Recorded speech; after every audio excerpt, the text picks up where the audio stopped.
That was cool.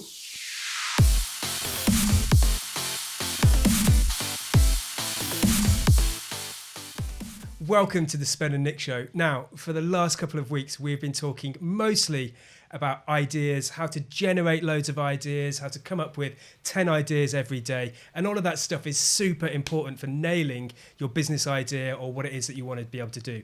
But it's not all about ideas. You have to be thinking about execution and how to make money as well as that initial idea. So today we're going to do something slightly different. We're going to look at business models and get inspiration from some incredible startups that are doing some amazing things. Today, who are we looking at, Himo? Who are we looking at first? We're looking at Gousto, the meal kit service. And we're going to be having a breakdown of what their business model is and see what we can learn and perhaps apply to our own businesses. Amazing. And I think that Gousto are doing some amazing things, but for me, when I first heard you were going to do Gousto, we wanted to talk about Gousto. I was like, why? Why them in particular? Tell us a bit about that. Okay, so it's quite an interesting story here. So we've been talking about a Dream 100 that came from this Traffic Secrets book by Russell Brunson. And so we've been thinking about people to contact. And so what I did was I created a list of 20 people or CEOs of some of the top startups in the UK. And I sent all of them messages saying, I'm really interested to interview you because I want to understand more about your business, and I just think it'd be a really cool thing to do. And the first person to actually respond to me was Timo, the CEO of Gousto. So Timo, the CEO of Gousto. Yeah, mate, that's awesome. That's a good rhyme, isn't it? Yeah, we need to do something for Gousto. them. Yeah, awesome. I like that a lot. And so, I was just super pleased. So I sent him a message, but he hasn't responded to my initial message. But the fact that he's accepted my request on LinkedIn, I was pretty pleased with. And then what I think would be cool is we can share this video with him afterwards about our analysis of his business model. So and do you know that's where it came from. That is brilliant. So I think that's such a good story. It's such a good thing to do. And again, when we were first talking about you doing this, I was like, what? This is a bit strange. But I totally get the Dream 100, and doing this is just a great way to be doing those things as well, to broadening out the reach and all that kind of stuff. But also, Timo, if you are listening, tell us where we're wrong. We'd love to hear what your actual processes were. Did you do a business model canvas? Did you go through this process to figure it out as well? Man, that would be so cool. Imagine if he gets in touch and says, do you know what, you're about right, but not quite. There's things that aren't quite right. That'd be so cool. Do it! I don't think he will quite say that because we're going to be wrong about a lot of the things that we say, but we're going to give it a go. We're not experts in Gousto's business model, but through the research that we've done, we've been looking at it. We spent a little bit of time going through research from the internet, and there's been quite a lot of good information. Like there was a good interview with their chief marketing officer, which has helped quite a lot formulate what you're about to see. So I think it might be helpful if we do a very quick breakdown of the business model canvas, as we have done on many episodes, but I think it helps to understand that before we then break down Gousto's business model using the canvas. What do you reckon, Spencer? Mate, I think it's really good to do, and I know that you can do this really quickly. So let's keep it fresh. Let's be snappy for people. They want to hear it, but they want it fast. Okay, perfect. Let's give it to them fast. Let's put 1 minute up on the screen, and let's see if I can explain the business model canvas. No, 1 minute. 1 minute's too much. 1 minute's too much. I think 90 seconds, right? 90 seconds will do. Let's change that. Okay, I'm going to put the timer up. Let's see if we can go. I've got my stopwatch. Okay, right. Let's get this up. Time starts now. The business model canvas is a fantastic way to describe your business using 9 building blocks. Let me explain what those 9 building blocks are. The first one is your customer segment, who you're trying to serve. The second one is your value proposition. What are the benefits that you can bring to your customers through your product or service? Then you've got the channels. So how do you get your product or service to actually get to your customers? Is it through a website?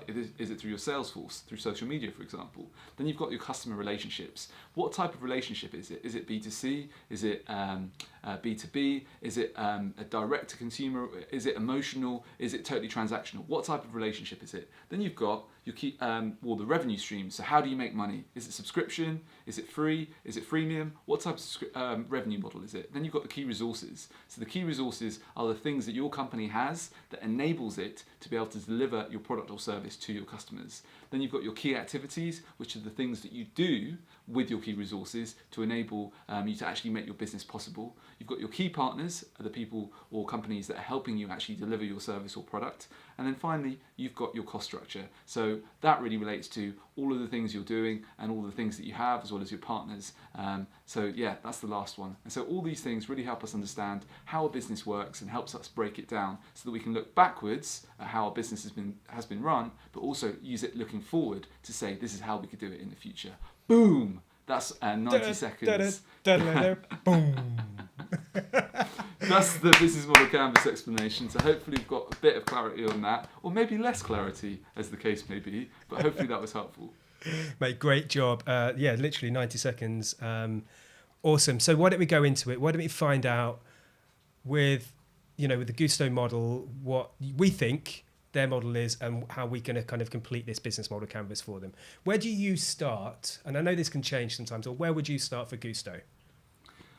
I think for them, it's good to think about who the customer is. So from the research that I've done, their kind of key target segment is like 40-year-old parents or maybe single parents that they've got kids. Obviously, they're parents, they've got kids, and they're looking to have meals. They want things to be easy to order. They don't want to have to go to the supermarket all the time, and they're not that inspired. They don't know how to cook. They want to have easy recipes that are easy to follow, and they want to have all the ingredients so they can just think about cooking and not worry about all of that peripheral stuff. That's what I think the main customer is and what they're trying to do. Absolutely. And I guess part of that being 40-year-old, there could well be professionals, they could well be time poor. Obviously, if you've got kids and you're working, that generally means you're going to be time poor. So I guess one of the problems that they're trying to solve, and we might go into this in a bit more detail, I might be jumping the gun a bit here, but one of the problems they're trying to solve is kind of that time poor aspect, but cooking good quality, fresh food for the whole family as well. So yeah, brilliant. Perfect. And then I think the value proposition here, it's the actual product itself is the meal kits. But I think the value proposition here is that there's local seasonal produce from British farms. I think is huge because it's good quality food. Like the produce itself is good. You've got very quick and easy to order.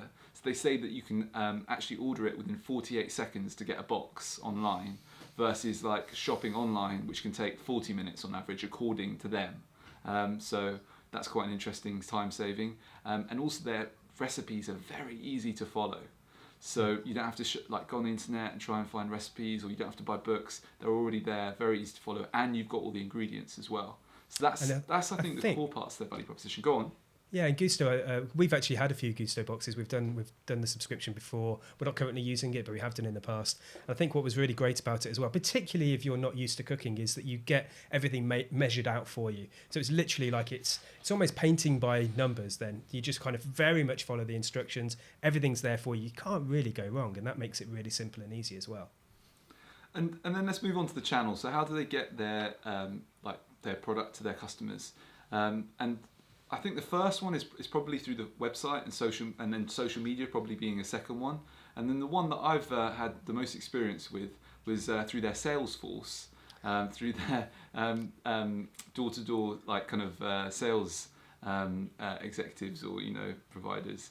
Yeah. And it was quite interesting because I'll tell the story if that's all right, Spencer. I think you should. I think I've heard it, but I definitely think you should. So I don't think I told anyone this story before, but I was super busy working from home, like totally crazy, like really need to get like a deadline done that day. And then I live in a building where like there's a door to the building. You can't really get in without the key. But somehow someone knocked on my door, and I was like, oh man, I'm in the middle. Like I'm really busy. I'm in the middle of this thing. I really need to get it done. And then the person like knocking on the door, I go, oh, who is it? So I open the door. It's like, hey, I'm from Gousto. And I'm like, oh, hey. Hey. And yeah, exactly. And then she's like, she starts asking me questions. And I'm like, obviously I get into it. I'm trying not to be rude because I'm like, I really need to like go. But then one question is, she says to me, because I think she's Latin American, this sales representative that's just knocked on the door, and she says, do you cook it for your family? And I said, no, I'm alone. I'm just living my. And then she goes, okay, so you're solo. You're solo like me. You're solo like me. And I was just not in the mood for it. I was just like, I didn't even know. Like, I was just like, man, I just need to get back to work right now. But it was so fun. So you're being chatted up by the Gousto lady. Man, that is like a super powerful sales force right there. That was like, it was. I really wanted to buy. I really of course wanted to you buy. did. Yeah.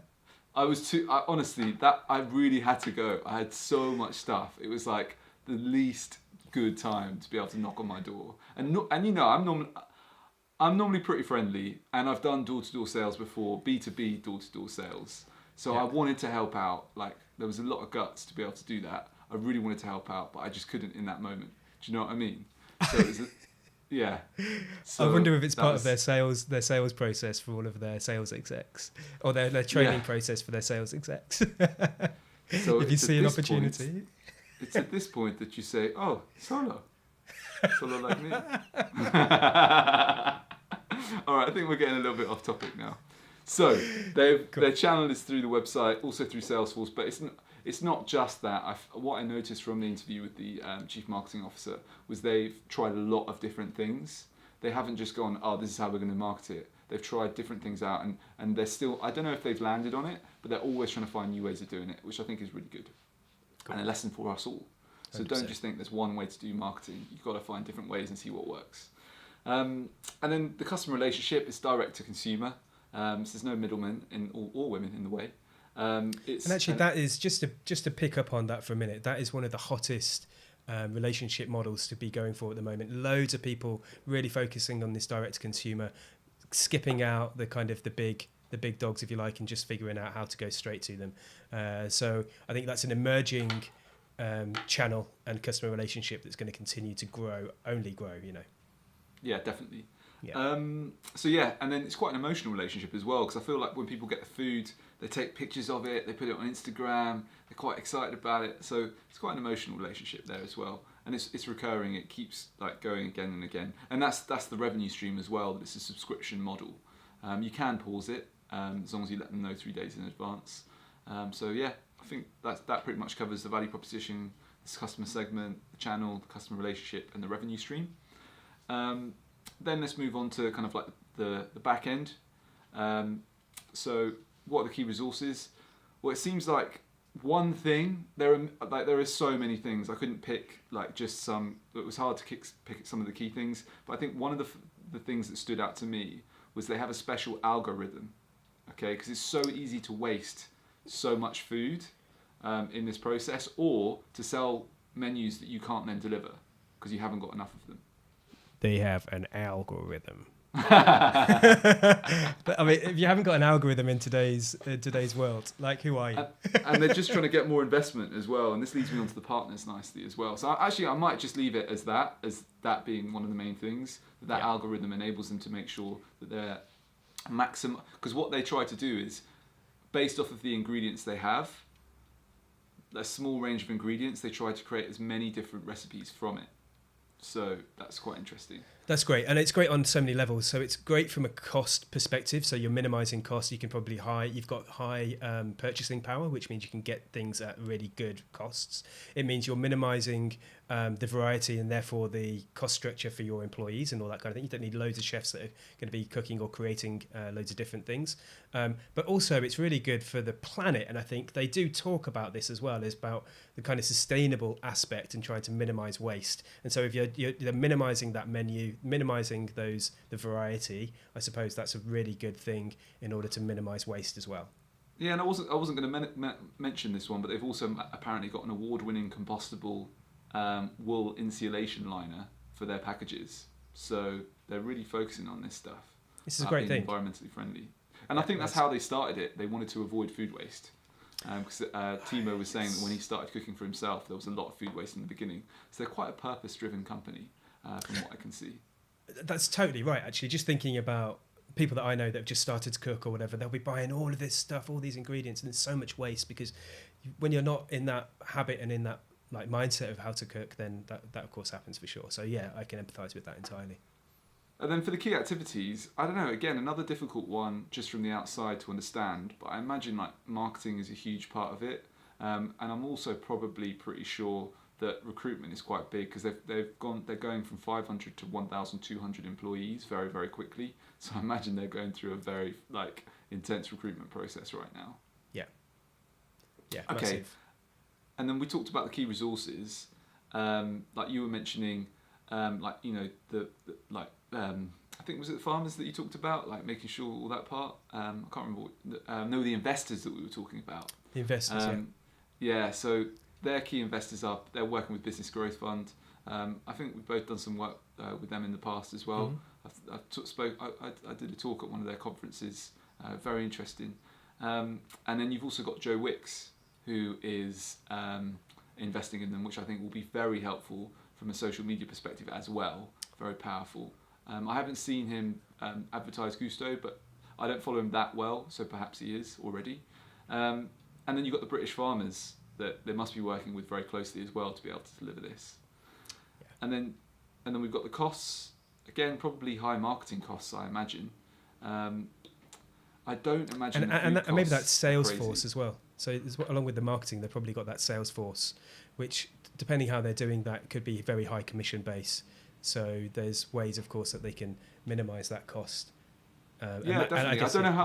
I don't know how much. Maybe that sales force. Maybe my experience of it was quite. Maybe that was unusual. Maybe they're not doing that all across the UK. Maybe they are. I don't know. I sometimes see them though in shopping centres and stuff like that though, right? Yeah, I've seen them knocking about as well. In fact, we've had at least one visit, maybe a couple of visits out here as well. And we're just outside of London, so in Essex. So a bit more rural, a bit smaller town. So if they're getting to us, then they're probably getting much further afield than that as well. Yeah. Cost structure, marketing, maybe the sales force is part of that. And then, I don't know, it could be technology, salaries. It's not a huge workforce, even if they have got 1,200 people eventually. So that's pretty much it. Should we do a roundup? Should we just go through the quick summary of that? I think, do a quick summary, pick out maybe the top things, maybe not going through all 9 boxes, but like what are the key ones? Okay, so here is Gousto's business model from what we can see from our analysis today, that their main customer segment is 40-year-old parents, and the value proposition to them is meal kits that are made up of local seasonal produce from British farmers that are very quick to order and very quick to put together, because the recipes are simple to follow. The key channel is through the website, but perhaps also through their sales force. And then you've got the customer relationships, which is direct to consumer.